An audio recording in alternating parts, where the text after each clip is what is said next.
So you want to be a vendor. I'm Big D, he's Mini Mini, and together we are Unbox 'em all dynamic duo. Pew, pew, pew, pew, pew.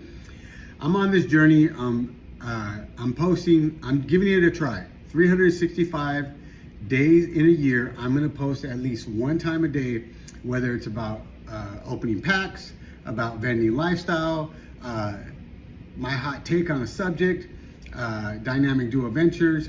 It's all encompassing the life of becoming a content creator based on the space of Pokemon and what's involved in that.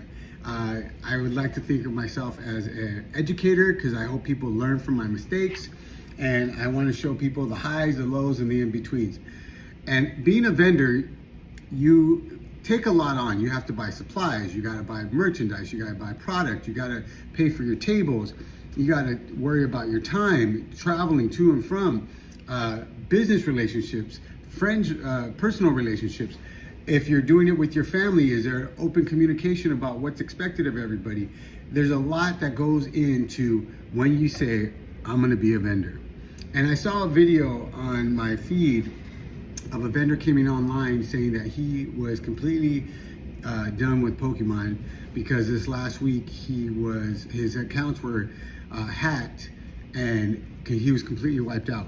And he was at a show in Central Coast Bay Area, and he literally sold everything he had, all his product, all his cards, his display cases, his suitcases that he traveled with his merchandise with. And he said something that resonated with me, and I wanted to share with you guys, is that you have to be willing to take care of your people and your family first and foremost. And that even if you are hit with something as devastating as losing it all, you have to make a move. You can't just sit there and pity and be angry, and you can do that after you get into solution. But when you're in the midst of the crisis, you need to show up and make a move going forward. Now, it not necessarily says he'll never come back, but for right now, he's taking a step back. He's flying home tomorrow, and he's gonna assess everything for what it truly is as far as the loss, how to get it back.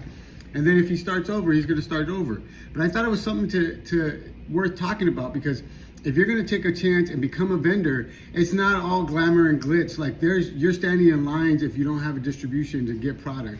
Sometimes you're taking an hour and you can't even cover the cost of a table.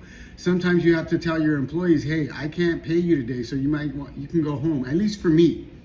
You know, and this last couple of weeks, there's been times where I thought about, do I really want to keep doing this? Because I'm pouring more and more money in, and I made a realization for myself that I was chasing the profit and I stopped chasing the dream. And when I realized that and I had to take a step back and refocus and be willing to pivot, then my excitement to still vend and collect came back.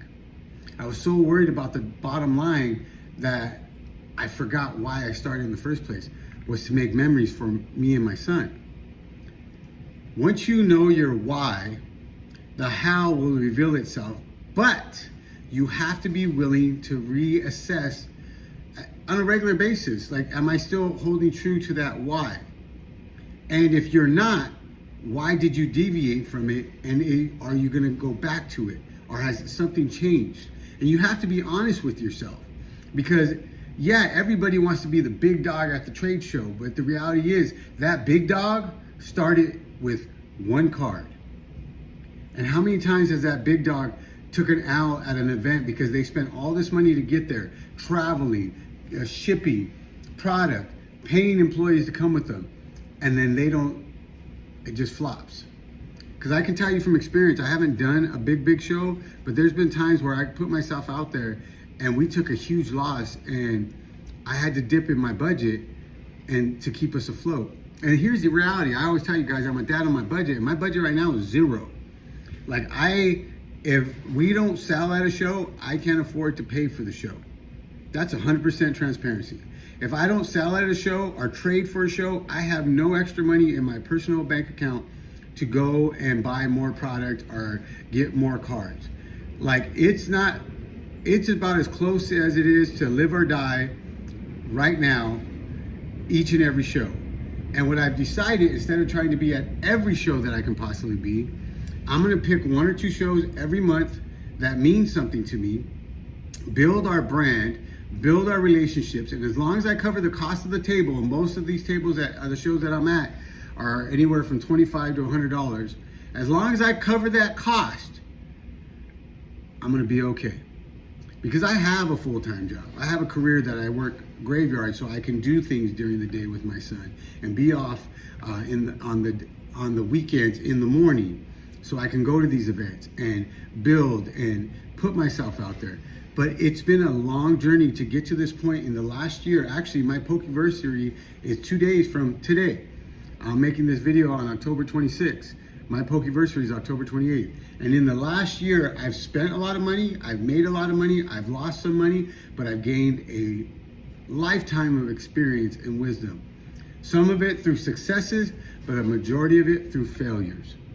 But the truth of the matter is, as long as I don't give up, I have an opportunity to get better. And like my buddy at Clover says, all you gotta do is get 1% better today than yesterday. And this business, because it is a business, don't get me wrong, there's a hobby that me and my son thoroughly enjoy, which is collecting cards. He wants to collect all the gold stars. I want to collect every master set. That's the fun for us, the hunt, the chase, the building memories, going to shows, being active, making friendships, building friendships. That is the hobby for us. But my son also wants to be a vendor and a content creator. And there's a business side to that. You have to be willing to look at those as 2 separate entities, business and hobby. And you don't have to be involved in both to enjoy either one of them. If you want to just strictly be a vendor, then more power to you. I ain't gonna knock it. I ain't gonna call you a scalper. I'm gonna tell you you're a smart businessman. You're following the trends of what's making money right now. Pokemon cards are more valuable than stocks for the most part. At least what my research has told me.